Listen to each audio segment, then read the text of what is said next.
남이 보지 못하는 핵심을 파악하는 것도 중요한 일입니다. 자, 뭐 이런 사례를 한번 들어볼까요? 자, 뭐 신입사원이 들어왔는데 회식을 했는데 회식을 하다가 뭐 말다툼이 일어나고 뭐 몸싸움이 일어났다. 뭐 이런 일이 일어났다고 해봅시다. 뭐 다음 날 이 문제를 보고할 때 어떻게 하겠습니까? 자, 뭐 신입사원이 예의가 바르지 않다, 또 문제가 있다, 이렇게 의견을 낼 수 있겠죠. 그런데 한쪽에서 이러한 의견을 낼 수도 있지 않겠습니까? 뭐라고 하냐면 이렇게 얘기를 하는 겁니다. 자, 어제 그 불미스러운 사건은 우리 회사에 또는 우리 팀에 어떤 소통의 문제를 제기하는 것 같습니다. 이렇게 말이죠. 뭐 알고 보니까요, 그 신입사원이 들어온 지 뭐 한 6개월 됐는데도 뭐 회식을 한 번 안 했다. 그래서 서로 어떤 터놓고 얘기할 기회가 없었다. 뭐 그런 것 때문에 이러한 일이 발생했다. 이런 식으로 보고를 하게 되면요, 전혀 다른 어떤 판단과 전혀 다른 문제가 되지 않겠습니까? 자, 이런 식으로요, 우리가 어떤 사실을 일단은 정확하게 파악하는 능력이 가장 중요하고요. 두 번째는 그 사실을 어떠한 시각으로 볼 것인지, 소위 다른 포인트를 잡는 것들, 다른 의견을 제시하는 것들, 이것도 상당히 중요하다는 것입니다. 자, 그러면요.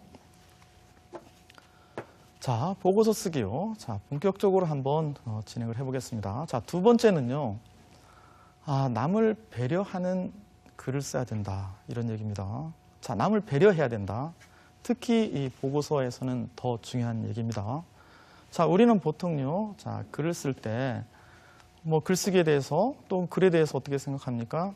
자, 자기를 위한 글이라고 생각을 합니다. 자기 표현, 또 혹은 자기 치유, 자아 성취, 이런 식으로 생각하기가 쉬운 것이죠. 자, 그런데요, 실용적인 글쓰기는 자기를 위한 글이 아니라 남을 위한 글입니다. 남을 배려하는 글입니다. 소위 그것을 읽어볼 사람들을 배려해야 된다는 것이죠. 자, 여기에도 상당한 문제들이 발생하고 있습니다. 남에 대한 배려를 갖추지 못하기 때문에요. 자, 그런 사례를 한번 보겠습니다. 자, 보고서를 쓸 때요. 자, 뭐 이런 얘기 한번 해보고 싶습니다. 자, 우리가 얼마나요, 그 남을 배려하는 글을 쓰지 못하는지 어떤 사례인데요. 저희 그 모교인 대학에서 그 이메일이 정기적으로 옵니다. 자, 그 모교 동창회에서 보내는 글인데요. 학교 소식지입니다. 그러니까 그 동창들의 소식을 담아서 소식지를 발행하는데요.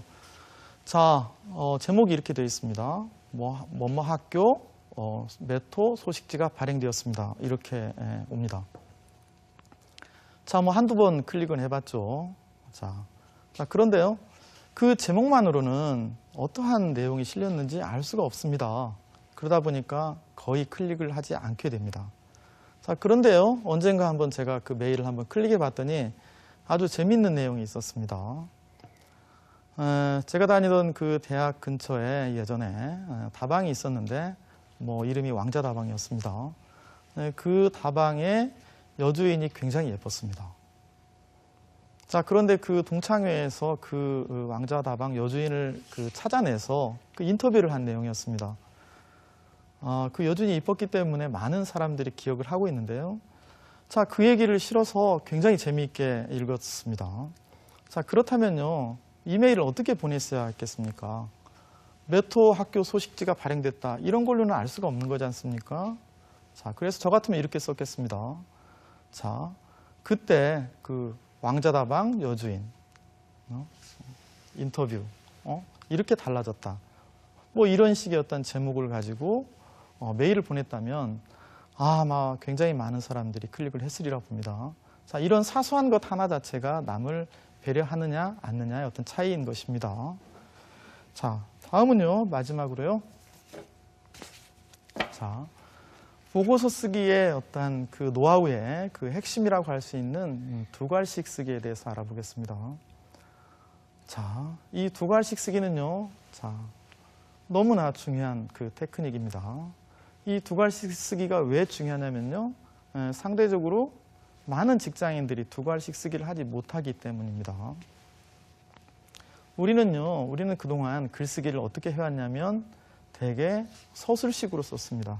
그러니까 미괄식으로 쓴 거죠. 뭔가 썰을 풀어야 되고 중간에 어떤 과정을 거쳐서 예를 들면 기승전 이걸 거쳐서 결로 도달하는 것이죠. 그래서 하고 싶은 얘기가 맨 뒤에 나옵니다. 자, 하지만요, 요즘은 어떻습니까? 자, 주인공은 맨 나중에 나타나야 된다고 하지만, 자, 뭐 식당에서 맨 나중에 나타나면 밥값을 내야 되겠죠. 자, 쉽지 않은 일입니다. 우리는 어떠한 글을 쓸 때, 자, 어떤 상사가 그것을 길게 그 오랜 시간을 투자해서 보면서 내용을 이해하도록 쓰는 게 아니라 곧장 알아볼 수 있도록 쓰는 게 중요하다. 왜? 시간이 없기 때문에요. 자, 그러려면 어떻게 해야 될까요? 핵심을 파악해가지고 두 글씩으로 머리에다가 이 내용을 올리는 형식이 좋습니다. 자, 제가 사례를 하나 들어보겠습니다. 제가 그 자기소개서 어떤 그 강의를 하면서 그 사례를 하나 얻었는데요. 자, 대학생 한 명이 취직을 하기 위해서 자기소개서를 썼습니다.